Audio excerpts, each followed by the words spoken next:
Melbourne and Christchurch, and that's pretty much where most of my family still are. So and since then I've been in a lot of places. I think I got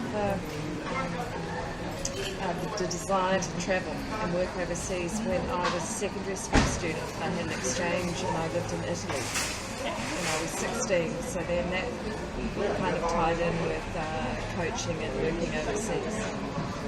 And how did you get into netball?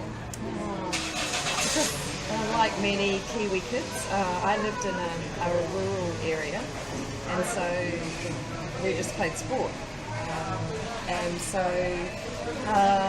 Sport was really important. There were a whole lot of different sports, including netball, and it was through primary school, secondary school, and then when I went to university, that was the first thing I studied. So I did a phys ed degree straight out of secondary school.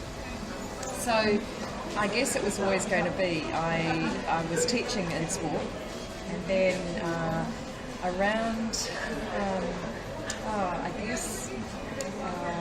started.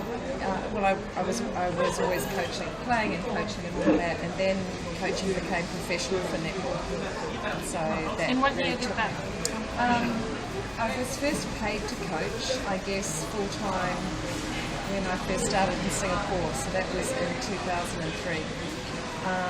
And previous to that, I was a young international coach. So I coached Papua New Guinea when I was 27, and that's young to have a national side. Yeah, so that was.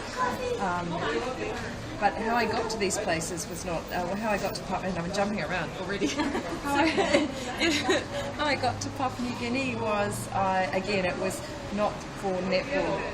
I was working at the National Sports Institute as a physical education lecturer, and then the netball side of it came afterwards, and the opportunity to coach. So Papua New Guinea was my first national team, and so in that way it always remains quite special to me. And so I'm really looking forward to the South Pacific Games, because we're back in Moresby next year. To see them again. Yeah, well, just